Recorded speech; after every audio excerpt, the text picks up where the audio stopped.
So our next speaker is Professor Bill Lucas from the UK, and we feel very fortunate that Bill's been able to join us today, and it's really courtesy of the Mitchell Institute, with whom we have developed a terrific working relationship this year. So Bill is an international advisor to the Mitchell Institute, and along with Bill today we also have Dr. Michelle Hill, who wears many hats, but today she's with us in her role as the Strategic Development Advisor to the Mitchell Institute. The reason that we were keen to have Bill speak with us today, aside from the fact that his book has been of great interest to us and is something that bears coffee stains because it's been next to my bed for some time as I've been dipping in and out of it, but it's quite timely because of the changes that are happening with respect to the national curriculum and the notion of capabilities that are being introduced. And I think often in Victoria we don't actually acknowledge the great work that has been done.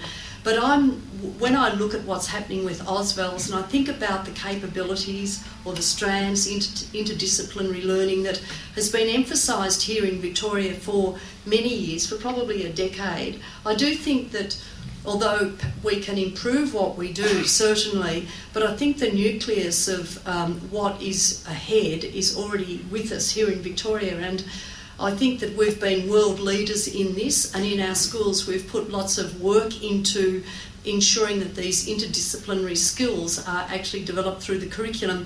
We possibly haven't been so good at assessing them, but it's for those reasons that Bill's presentation is particularly timely because of the changes that are going to be introduced with respect to the Auswells for next year. So Bill, over to you.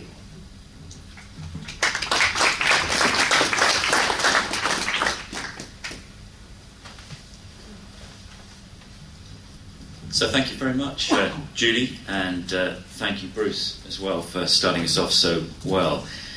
I too pay my respects to the original owners and inhabitants of this land, and if I might, also particularly to the extraordinary work of people like you, principals, teachers, and all the other educators who've been sort of mentioned in passing. I'll say a little bit more maybe about families and community and parents as we go through. I'd like to make an argument to you that, exactly as Judy says, builds on the fabulous work that you're well known for before you decided to rebrand yourself the education state. By the by, I think I'd marginally prefer the learning state because that has a nice pun possible as well, and also implies a greater interest in the informal processes as well as and community processes. But that's just a moment of think out loud. The argument I'd like to make is this: capabilities are really important, and too often, because of the busyness of life, they feel kind as if we do them when we've done the other things, even here where you have a real interest in them. The second thing I want to suggest is that they are simply not an alternative to disciplinary knowledge and skill. And the minute we allow ourselves in any headspace to go there, we're into a very silly binary oppositional land that's deeply unhelpful to what we're trying to do. You don't learn capabilities in the abstract. You learn them by doing things in context, and I want to explore what that means. The third strand of the argument is slightly paradoxically, because capabilities often get posed to subject knowledge and therefore to measures of subject knowledge like ATAR or NAPLAN or other test scores, we sometimes forget that actually they are a means of boosting attainment. Some of these capabilities are absolutely, research will show, and I'll show you some of it and you'll be well aware of some of it, these are the ways of improving us as learners. And it's not just the scores that improve. I'm going to argue that our young people become more employable. And that's a direct consequence of this more holistic view of what it is to teach and learn and be. And I think that the last two elements of the argument are going to be more pragmatic and practical. And that is that even if you really want to do this, it's still tricky. And I think it's very much here in Victoria. I find myself in learning and observing mode as much as sharing and teaching mode, because it really is tricky. And it's tricky because the noise in the system has a gravitational pull back towards NAPLAN or PISA. And therefore, if you have to adjust your busyness register and how you spend your time, it's very easy to get dragged back to a slightly thinner view of what education might be about. And finally, conceptually, I want to argue that if you really embrace capabilities, it requires us to fundamentally rethink the role of learning, what it is to be a powerful learner, and indeed learner's self-identity. So I want to end by framing this conversation through the lens of what we've called expansive education. And when I say we, I mean my colleague like Guy Claxton and myself and educators across the world. This is not an Australian or an English phenomenon, it's increasingly a global phenomenon. So let's start. I've got until tea time. I'll try and leave a few minutes for conversation, but it's quite difficult in a big room, so maybe those conversations can be over tea if we don't have that space.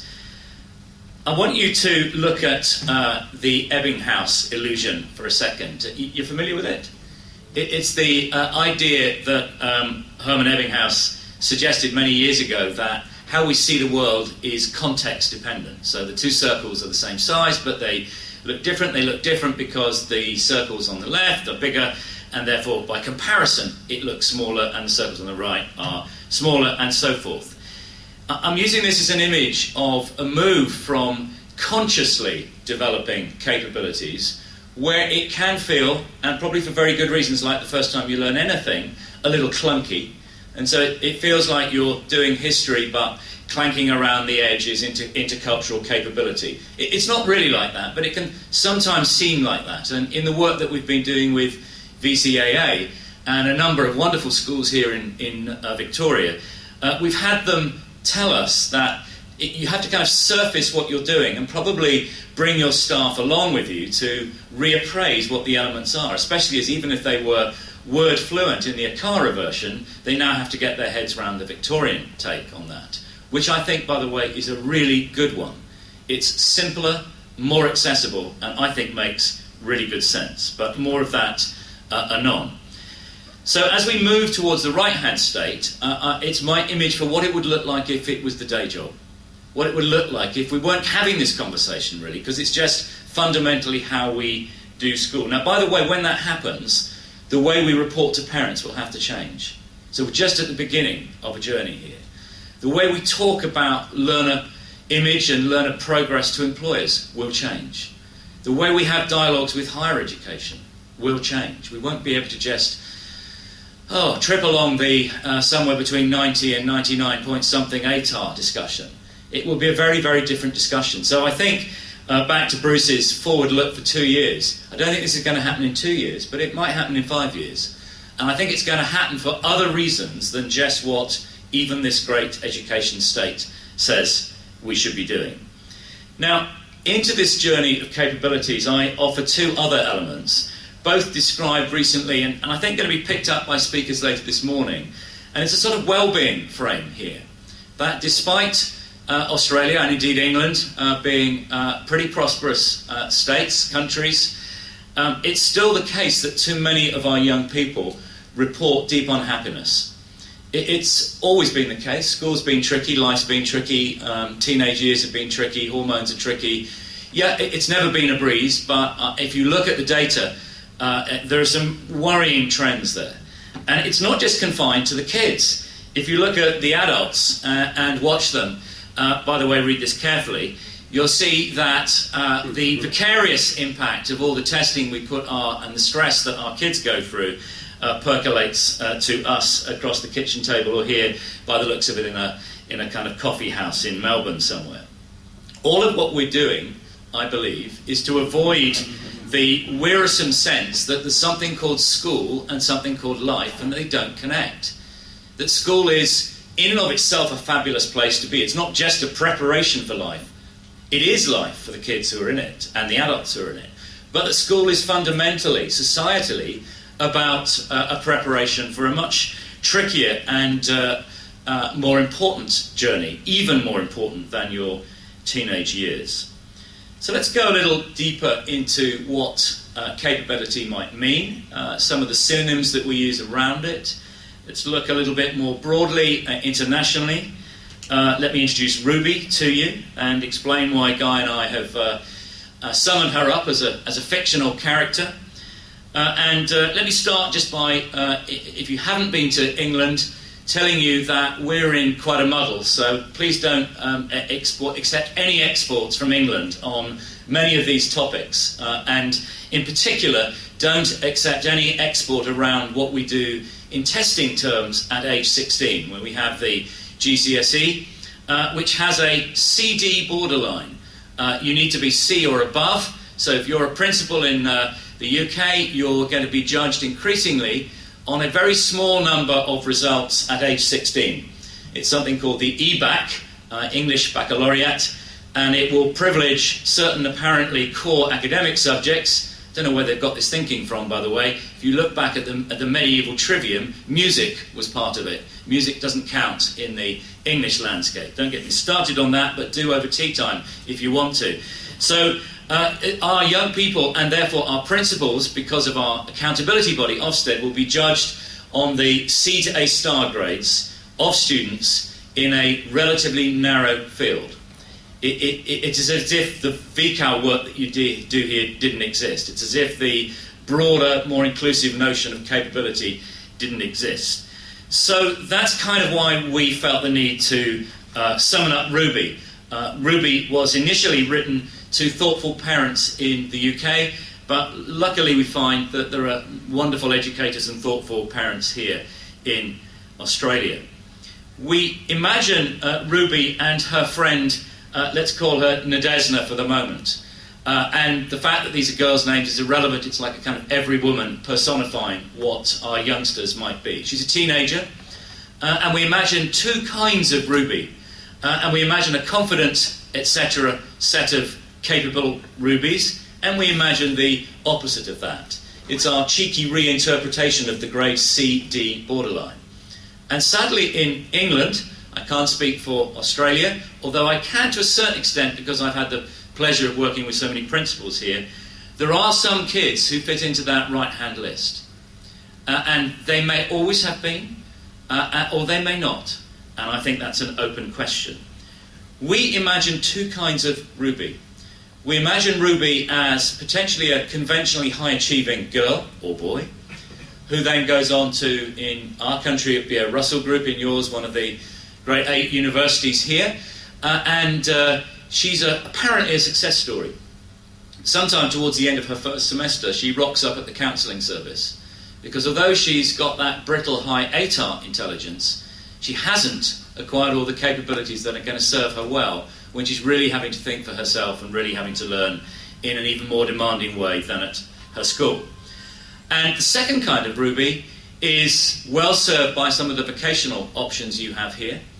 But she too will need those capabilities, because as she goes in a perhaps more circuitous route, possibly, but not necessarily to university and then into a working pattern of life, she'll need these capabilities if she's going to thrive and be an active citizen too. So we've just, because we're punsters, we've come up with words beginning with the letter C. About the same week this was published, our friend Ken Robinson came up with something pretty similar, which is not accidental because we all rather like each other and play for each other and feel that we're part of a global campaign and we're pleased to say nice things about each other's work. And I want to argue that these expansive capabilities are the kind of things that are just a slightly more popular expression, because I think if you gave either the Akara version or the Victorian curriculum version to a passing parent, they might well not know what you're talking about. So there's something about getting lost in translation and something about advocacy here, I think, which Ruby contributes to in some small part. There's nothing new here, colleagues. This has been called all sorts of things, and I'm going to come back to character in a while. Here's Toronto at the end of the 19th century, and a whole feast of names here, most of which turn up in the Akara and Victorian capabilities. The only one that doesn't, by the way, is princely manhood. There's not much of that about, and you might say, hooray. But interesting to see at the end of the 19th century, thoughtful educators talking about adaptability. So don't be fooled into thinking that the futurologists and the wider skills groups that we have many of now are new. They're not.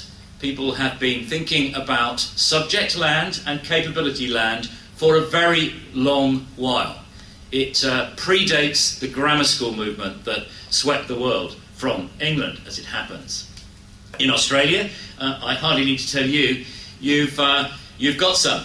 And you've played a slight a feint of hand, I think, sleight of hand, by including literacy and numeracy. I'll come back to that in a minute. But the framework is there. And frankly, I think with that framework there, we can pretty much do what we want to do. Interesting to see in Bruce's slide that the critical and creative thinking capability is one that's going to be of particular interest. And I'm personally very excited about that. More of that anon, because I'm helping to advise a multi-country OECD project on that. Back in my Centre for Real-World Learning, with and others, we've been trying to disentangle what some of these big words like capability mean. And we think there are at least two elements to it. One, those things which I'll come back to in a moment, are largely about a sort of moral universe, things that all principals care about, and we choose which words we adhere to on our websites and in our speeches when we're inviting people to trust us to send their children and young people to be educated with us. And the second lot are those that research across the world shows are likely to lead to better learning outcomes. So they're epistemic, as in epistemology, as in our attitude to knowledge, as in our self-concept as a learner. And that second list is what I'm going to focus on more. Of course, we'd want morally decent people, but these other things, which of course we've translated into words beginning with the letter C largely, are those things that there's a body of research showing that when young people have them, they become better at learning, and they also do better on most of the standard tests that we can throw their way. I'll come back to that. Interestingly, in the UK, there's been a remarkable shift, that it's not just educational researchers like me or thoughtful principals like you, but the major employers body, the Confederation for British Industry, saying that these are the kind of capabilities we need. And that's been hugely advantageous to our line of argument in the UK, because it's ever so easy to dismiss educationalists as somehow being progressive and not quite of the real world. It's more difficult to dismiss the largest member body, which starts talking about their wish for determined, resilient, optimistic, curious, enthusiastic, emotionally smart kids. That's a really powerful litany. In fact, some of the work that the CBI has done makes the most compelling reading, far more compelling than the Department for Education's offerings in the last 5-10 years. And so, back again to my theme about language, which I'm going to toggle in and out of, because I think it's kind of important. By the way, the outgoing Director General of the CBI has recently called for us to stop wasting the millions and millions and millions of pounds we spend at 16 in testing young people in a very narrow way when we want them to stay on until 19. It seems a curious waste of money. We don't need it unless we're trying to add a bogus layer of accountability to school principals. By the by, in terms of well-being, many of my friends who happen to be, we'd probably call them head teachers, are suffering from a severe bout of self-doubt and a lack of self-worth. And it's not it's never been an easy role, but in England at the moment, if you slip on a little bit of data, you can fall on your face and find yourself removed from your job within weeks. I don't think that's any way to treat any distinguished role such as school principal or school head. And it's a real challenge. I was listening with interest to your recruitment and retention issues, but my goodness me, we're having some recruitment and retention issues into this role that you're doing. And I think that's morally obnoxious, but again, don't get me started on that, or at least not now. I think there's a psychological literature here that it's helpful to consider when we're thinking about capabilities. And that psychological literature has been largely introduced by a wonderful American psychologist, Lauren Resnick, who's thinking about what it is to be smart is smart. If you Google her name, you'll get to a very famous paper she wrote some while back about the difference between school learning and learning in the real world. And knitting those two kinds of learning together is a sense that people who are really smart, i.e. really good at learning, have certain habits of mind which mean, for example, that they don't go to pieces when the work gets too tricky. They don't break out in a rather aggressive display of unhappiness when they're working with a group and they don't get their way. They don't undervalue the power of empathy, and so forth and so forth. And I want to come back to habits of mind, because I think it's a really useful lens. And it also allows us to see immediately that this sense that there's something called a subject or a discipline and there's something called a capability is an artificial distinction. Here's some great thinking from Al Cuoco and colleagues who are concerned by the lack of students going on to do math, as he would have said, or maths, or mathematics, as we might have said, at university, began to repurpose maths as a set of habits of mind, or you might say capabilities. I love the idea of a mathematician being a pattern sniffer. Isn't that great? Or an experimenter, or a describer, or a tinkerer, or an inventor, or a visualizer. Great mathematicians do these things. That's what they're up to. The unravelers of the DNA genome were great scientists and great mathematicians who had that ability to experiment and see patterns and visualize how that might be presented to us. The Hadron Collider wasn't invented by a group of people who only existed at the formula level. They were mathematicians and scientists who, here's a scientist list: open-mindedness, skepticism, rationality, mistrust of arguments from authority. We need a bit of that, don't we? And we need that in a Wikipedia land too. And of course, many of these habits of mind you also realise sit well in many subjects. But I found that when you're introducing or reintroducing, in your case, because you've got a history of developing them, capabilities, and when you're thinking about the professional development, apart from, as Judy was implying, acknowledging what you're already doing well, which is always the best starting point, I think, understanding that this is not a weird language that's come in stage left, but actually inviting your historians and your mathematicians and your other disciplinary experts to tell you which habits of mind sit most readily in their subject, and to talk about why that matters to them, because often you're getting to the heart of what made them go into teaching in the first place, because they've got a deep, passionate love of their subject. And immediately we can see how we can head off at the pass, the sense that you either do this hard stuff called teaching subjects, or you do this fluffier, flakier stuff called developing capabilities. It ain't so. It really isn't so. And I think that line of argument is really effective with any colleague who is slightly dissonant in this, or even dissident. My colleague Guy Claxton, many moons ago, around about the same time as our friends Art Costa and Ben Acallick in the States with their habits of mind, came up with a set of more generic learning habits. And I offer them to you. Anybody familiar with the building learning power approaches? Just wave at me if you are. If not, then have a Google, have a play afterwards. Or I'll put something up. I gave you my Twitter address at LucasLearn earlier on, and I'll put something up on there. So not only can you do it at the generic level, we've recently found this is an unlocking kind of thinking for an age-old debate that I see from reading my papers here is very much alive here, which is a sense that we don't have enough STEM graduates or STEM higher technicians. And it's a problem the developed world over, and it's normally framed as a leaky pipe problem. We have all these kids in a cohort, and somehow we don't have enough of them at higher TAFE or at university level. And interestingly, we were recruited by the Royal Academy of Engineering. It's always good to be working for bodies with the word Royal in front of their name, because people somehow seem still to listen. Well, sometimes, because it produces other antibodies too. And we said to them, well, hang on, what do great engineers do? And they said, what do you mean, what do great engineers do? I said, well, sorry, you're giving us, and we're psychologists, an assignment to help you think through why we haven't got enough of them. Wouldn't we want to understand what do the James Dysons and others of the world do?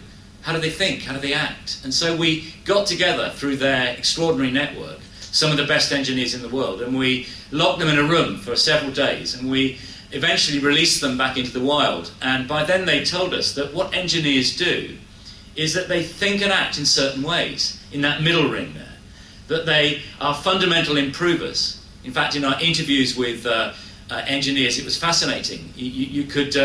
An engineer will tell you that, you know, if something's working, they're an unhappy engineer, and they see it as their life's work to break it so that they can fix it again, so it'll work better. They're systems thinkers. They're really good at looking not just at the local school, but at the system of schools, just as Bruce was earlier on. They're adapters. They're not just problem solvers creatively, but problem finders. They're always keen to find those. And they're people who think in 3 dimensions. They're visualizers. So we went back to them and we said, well, what if that's your target set of habits of mind, how are we teaching kids to develop these? And of course the answer is, we're assuming that they'll come through a mathematical pipeline where the teaching of maths in some places, in too many places, is dull and it puts off girls. And the same is true in physics. It's dull and it puts off girls. And it's moved so far away from the real world. And the same is true of biology, where you no longer do any practical experimentation and watch a lot of TV. So we unleashed a whole different debate, and the debate is a debate I want to go into, which is pedagogy. That's what we're all about, isn't it? So principals care about pedagogy because pedagogy is in the engine room of capability. It's how you teach something hugely influences what you think of it, and where you go with it, and what you might do with it, and whether or not you get your desired outcomes. Interestingly, our work has been picked up by the NHS and is now being used in health.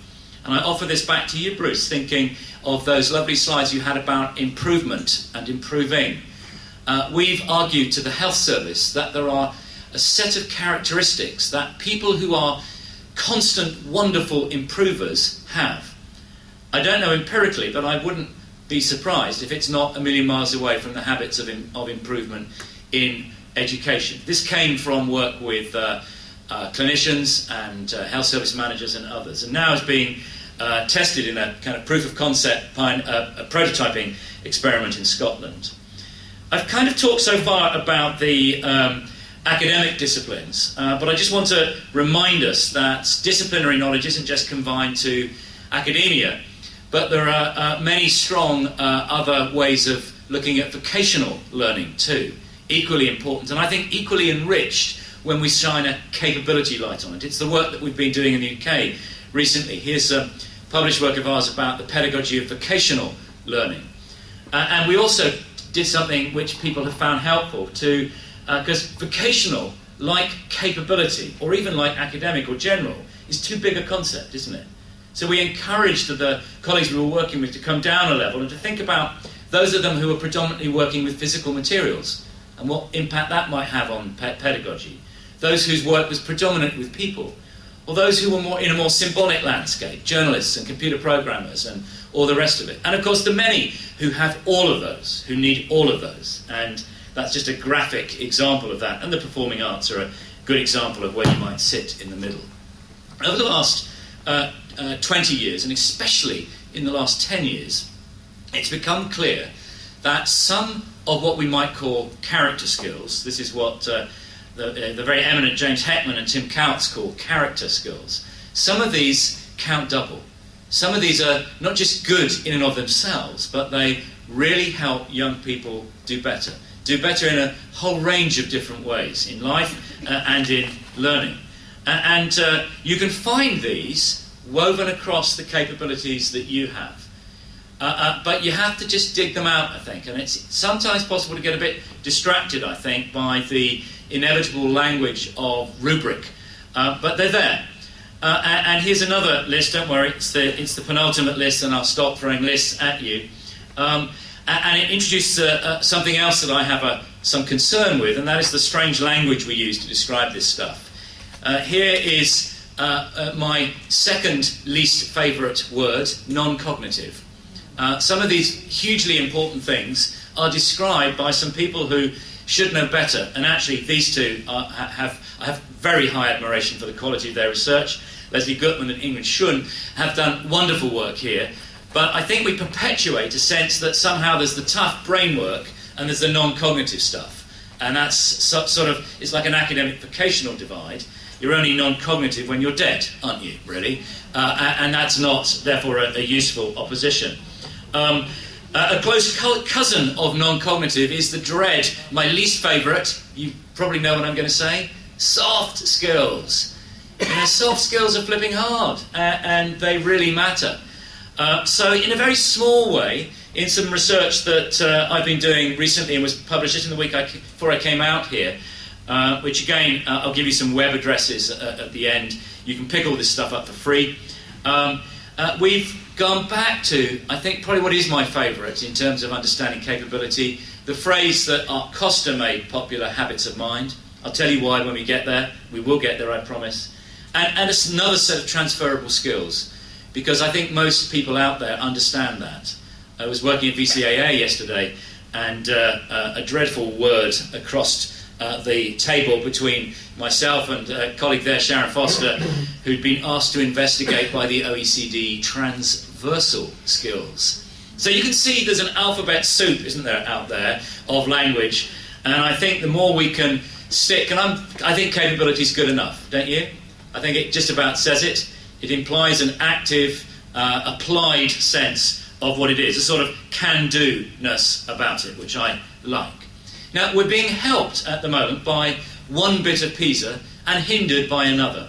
The bit that we're being helped by is the test that PISA introduced in 2012, then about creative problem solving, and now renamed as collaborative problem solving for this year. You did pretty well. Congratulations. You picked the poster boy or girl of OECD Finland to the post, which is always very pleasing. But you were still picked by some of your rivals in Asia, Singapore, South Korea, Japan, etc., and most of China, by the looks of it. So that's one interesting new force that's giving some energy. And it's giving some energy to some work that I'm doing with the OECD, where sadly you're not yet represented officially, although you are, through me, unofficially, because of the work I'm doing with VCAA, with my colleagues at Mitchell Institute, and my colleague Michelle here, who, by the way, is Michelle. She was renamed today as Michelle Hill. I know her as Michelle Anderson, but I know she's the same deal. So welcome, Michelle. So we'll be sharing some of the insights we're getting from working with principals and their teams here as we go about the tricky business, not just of embedding capabilities, but assessing them. More of that anon. Because it's tricky. But you can see there's a global movement here. By the way, it's the lazy colouring of the OECD that has England apparently in this project. You'd need to zoom in and see that it's actually Wales that's in the project.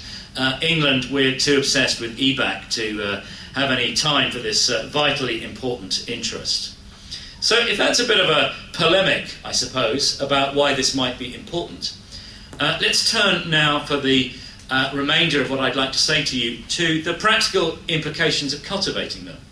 What it looks like, what it might look like, where there are some promising practices, what the issues are, who's doing interesting stuff, who we might learn from, and what we might share in that lovely community of practice idea that Bruce was suggesting. I totally agree, by the way, with the line of thought that Bruce was running, that we simply have to think differently about collaboration at a system level and collaboration at a local level. And it's really tricky because there are all sorts of competitive genes swimming around there as well, but maybe again we can talk about that.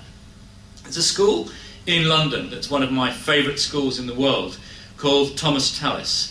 And it's my favourite school, obviously, because they got posters of my work all around the corridors. No, I don't mean that, but they have actually taken some work that we did for the OECD 5 years ago, where we suggested a five-dimensional model of creative habits of mind. And they're things that you'll recognise about being inquisitive and collaborative and persistent and disciplined, which was a bit of a shock from the creatives who didn't like that. I think discipline is really important, by which I mean deliberate practice. I think we should teach all kids how to practice. how to work in a group, how to critique each other, how to give and receive feedback, which without going AWOL, etc. And imagination, which of course you would expect to see there. They were pilots in our study. It's a small-scale intervention study, and they looked at a number of ways in which they might embed capabilities and assess them. And here was one of their very early simple tools, and it's a self-assessment tool that young people were using as a dialogue piece in assessment for learning kind of way for having conversations with their teachers, and most importantly, we discovered, with their peers. By the way, we think there are 3 really powerful strands of the assessment of capability.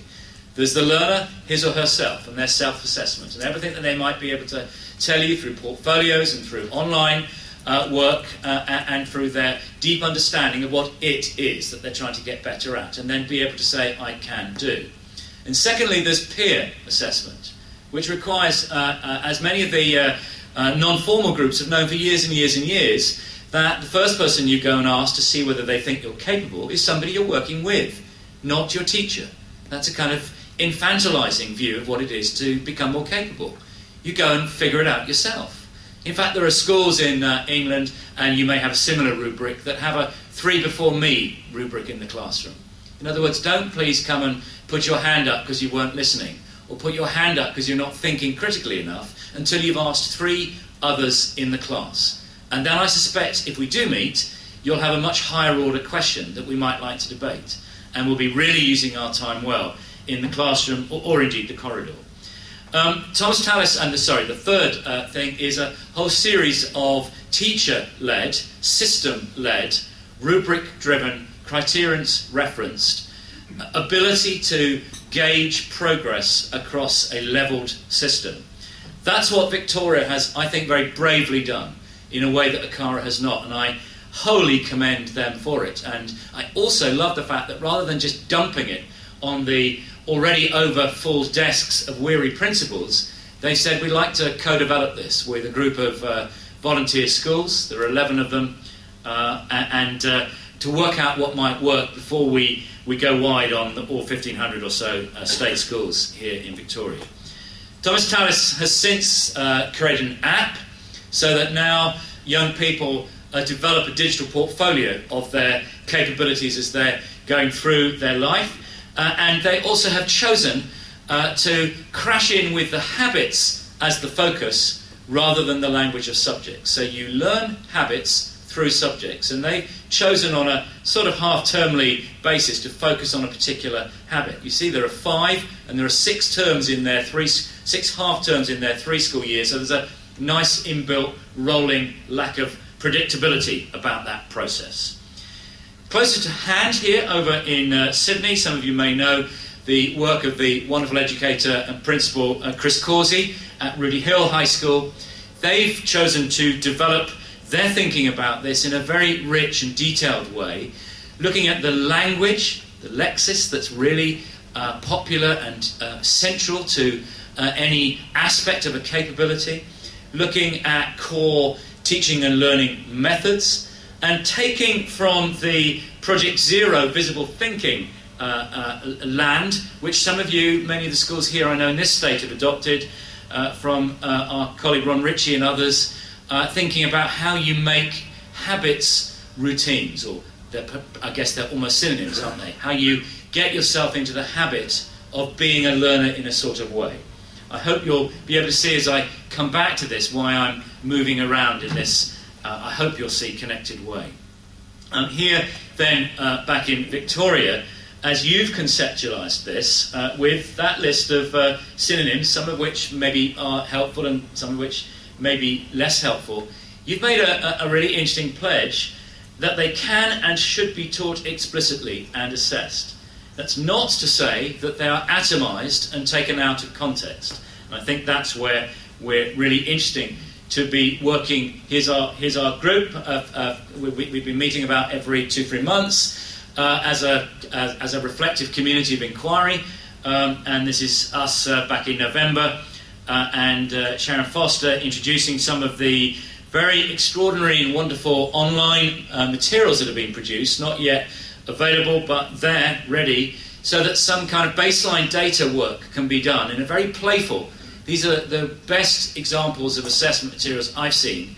They're truly assessment as learning, not just even of, although they are, and there's a lot of assessment for learning involved in them. The group are playing with a set of pedagogies, a set of teaching and learning methods, and the process they're going through is appreciative inquiry. Where are we already doing this well? Then mapping, because you've got to do that. Mapping it both in a disciplinary sense and in a capability sense. Then mapping by chosen teaching and learning method. And then the bit that we're just getting into, and we had a very fruitful day yesterday, thinking about the different assessment methods we might be using. And always asking ourselves the question, assessment for what? Answer, assessment to help learners make better progress. And to be clearer, and us to be clear, that they are making progress, and to have evidence for that progress, not for some imaginary capability league table. No thank you. In the OECD project, I was recently, a month ago in Paris, where I'm sitting with an American and another British advisor, working alongside the national teams. So these are countries who have said we're really committed to embedding capabilities, and particularly the critical and creative capabilities. So that's a real read across to what Bruce was saying. We had a really interesting conversation about why it was tricky. I just wonder whether this resonates with you. It was tricky, they said, because however good your materials and service is, it's not enough. This is about habit change. And that's a really interesting thing. For some teachers, they will, as you move towards them, you can see their arms folding. And they're about to say, but I've been teaching for 10 years, not just the 5 years that you talked about, Bruce, in terms of getting set. And you're thinking, yes, I know you've been teaching for 10 years, that's the problem. Or that's the opportunity, depending on how optimistic you're feeling that day. And I think habit change is not to be underestimated. That at our level, I was also, like you, running a secondary school in London. The interdisciplinary bit is tricky. It's really tricky because subjects can so easily have become fiefdoms if we're not careful. We've got busy lives. That the levels, standardisation and moderation required is time-consuming. It's easy to get distracted, especially in England, because our Chief Inspector of Schools keeps saying things, or our Minister for Education keeps saying things. And of course, it's as if you weren't going down a slow and steady and rather thoughtful avenue, because you kind of get knocked off. Does this happen to you? You get knocked off by some latest half-baked, sorry, I didn't say that, policy wonk's idea about what might make good education. We found it to be helpful if this whole conversation is framed in a slightly different way. And here I'd like to draw on a quotation from Ritchie, who seems to me to really describe what we're talking about here as a bigger answer to the question that I'd like us to discuss: what's the point of school? The point of school, it seems to me, is to develop young men and women of character, capability, and deep curriculum passion. That's what it's about. And he puts it like this: what if education were less about acquiring skills and knowledge, and more about cultivating the dispositions and habits of mind that students will need for a lifetime of learning, problem-solving and decision-making? What if education were less concerned with the end-of-year exam and more concerned with who students become as a result of their teaching? What if we viewed smartness as a goal that students can work toward rather than as something they either have or don't? What indeed? And of course we want both worlds, don't we? We want the world of deep, passionate, disciplinary love and knowledge and enjoyment, and also of expansive capabilities. This is a co-published book with the ACER here in Melbourne, I'm delighted to say, and our Open University Press in the UK. If you've not seen it, I'm actually selling it to you. So if you like what you're hearing, go buy it and see whether it offers you a frame. We've suggested that in addition to the capability frame, that's to say that the goals of education are more than knowledge and skills. Anybody disagree with that? Of course, that's easy to say, less easy to do, as we've been, I think, acknowledging. As well as that, there's another sense in which capability needs to be looked at, and that is that it is itself expandable. That we need to be utterly unashamed to say that whichever socio-economic or cultural background you come from, we have in our power, again as Bruce was implying, the opportunity for you to get a lot smarter. And we'll help you with that, and we now know considerably more than we did a decade ago about some of the levers that we can pull on there. I've mentioned some of them, that list of capabilities that are more about mindset. I think we haven't got time to do it today, but I was really pleased to be talking with the parent organisation for Victoria earlier on this week, and I know that sometimes, quite unfortunately, principals and parents find themselves at loggerheads, and I think, and it may be a bit of work that we're supporting at Mitchell as well, in the thinking of developing an even more rich description of good and promising practices in this area of parental engagement at the secondary level. It's tricky, isn't it? Because as the father now of a 24-year-old, thankfully just about off my deck, he, of course, I was the last person he wanted to see darkening the doors of his secondary school. So there's kind of there's a hormonal thing and a parental thing that's more complicated at secondary. The final bit of the expansion, and it was great to be out at Roxburgh Park earlier on this week, where absolutely routinely they're developing as a professional learning community and publishing teacher action research, teacher inquiry. I think that's the new, well, not that new, but certainly if you look at the analysis of it from people like Michael Fullen and Dylan William and Lorna Earle and Louise Stoll and a whole heap of others, that's, I think, increasingly the more encouraging habit change motivator, to give teachers the opportunity to make small tests of change and really look curiously at the impact of those changes on learners. So my offer is to suggest that as we think about capabilities, we don't frame it as an either-or. We use the evidence that shows how capability improves life chances for young people in a subtle kinds of ways, both employability, happiness, doing better at the NAPLAN and its ilk. But we also stay true to another part of it, which is that kind of what's sauce for the goose is sauce for the gander. If we're saying that these capabilities are important for young people, I suggest it behoves us as educators to think of ourselves not just as educated teachers, but educated learners and therefore researchers.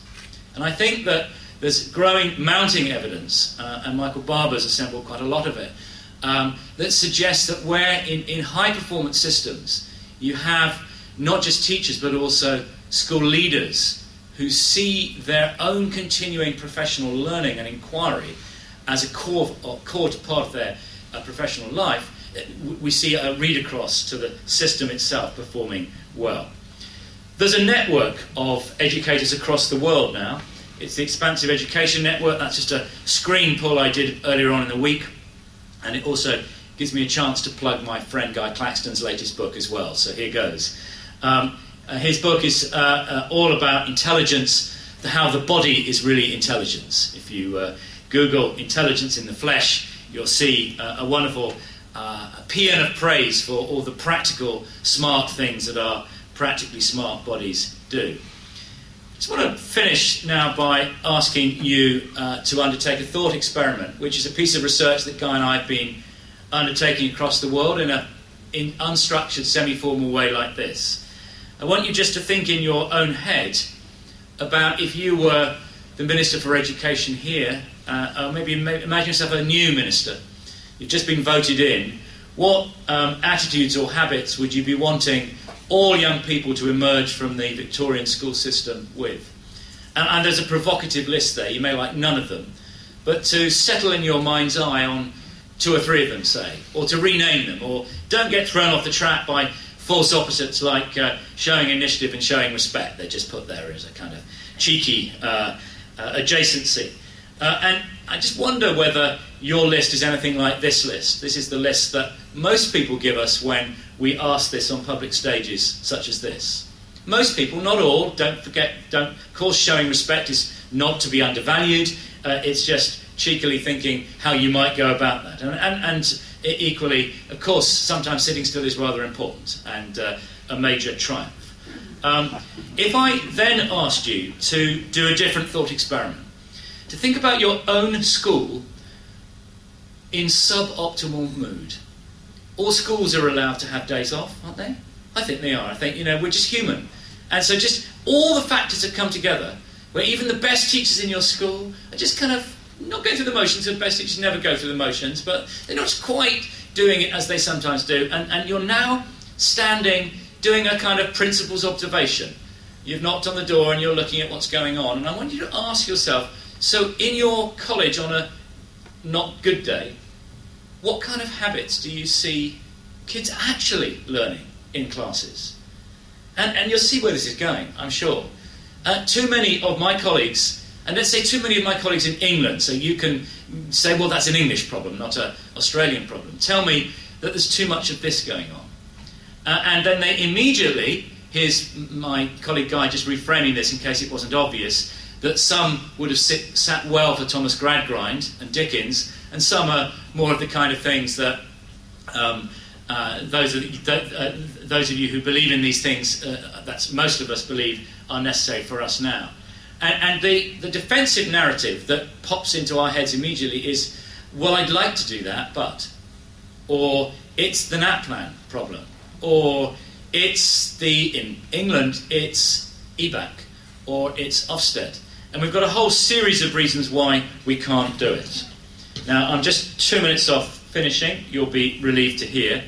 And just finally then, in framing it as expansive education, this is the level of, here's what we mean by capability, I think, that we need to get into in discussions with colleagues and with parents and with the business and philanthropic communities. And when it comes to talking about the can-do mindset, what Carol Dweck refers to as growth mindset, it, I think, forces us to think again about the pedagogies that we use, the language that we use in school. If we really do believe, as the evidence suggests, that our minds are malleable, that our brains are plastic, that self-belief leads to better results, which Carol Dweck, Martin Seligman and others have shown do, if challenge is a good thing, and we just, as professionals, engage that challenge, as Vygotsky taught us all those years ago, that effort, providing its specific effort, not just any old effort, so practiced, focused, deliberate effort leads to better results, and that therefore, unsurprisingly, when you're at the edge of your comfort zone, you'll be making mistakes because you'll be learning, therefore they're your friends, not their enemy, they're not to be erased with the rubber. I'd ban the rubber in primary schools if I were minister, by the way. We wrote a provocative piece to that effect recently because it leads to kind of first paragraph stress problems, I think, in writers as well, where you're constantly rubbing out and never just accepting that it can be a first draft. So there's something about reframing intelligence itself, that it is learnable. And the gene here that we need to really put our arms around, mixing my metaphors, is how we give and receive feedback in school communities. We need to move away from person praise to specific, actionable, locatable, kind feedback. The third of the expansive pillars is parents. And not only do students who are treated as if they're smarter behave as if they are, so too we know that in the tricky world of parenting, where it's all too easy to lose your... sorry, I'd like to think that no ducks were killed in the filming of that. You can get your own copy if you want it from Google Image, Bad Parenting. And the most important thing we can do with parents is show empathy, isn't it? How many of us are parents, by the way, in the room? Congratulations or commiserations or however it's feeling for you today. But I think in that dialogue piece with parents, that empathy is really important. But then in that strategy piece with parents, there's a whole host of really good literature describing the ways in which we can engage with parents. Not any old engagement, but engagement that's going to all come back to, I think, the way that learners see themselves. So if we want learners to see themselves as not afraid to make mistakes, resilient, resourceful, creative, all those other things I've been talking about, then we need some support at home, don't we? We need the kind of same things that are going on to be understood and shared and put into practice. Closer to home, John Hattie's put the last of these four expansive capabilities very clearly by implying this shift of role from teacher to researcher. Now, nearly there. Thank you for your patience. I won't keep you from tea much longer, but I just wanted to share a Scottish card trick with you. This is Andy Clark. Have you seen it? If you have, please don't spoil it. Have you seen it? Oh, good. So, okay, dear friends, would you choose one of these cards to the exclusion of the other four?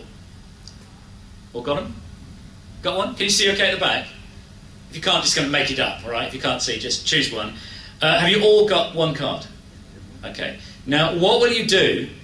Judy's told me that she's assembled the finest principals in the whole of the world here.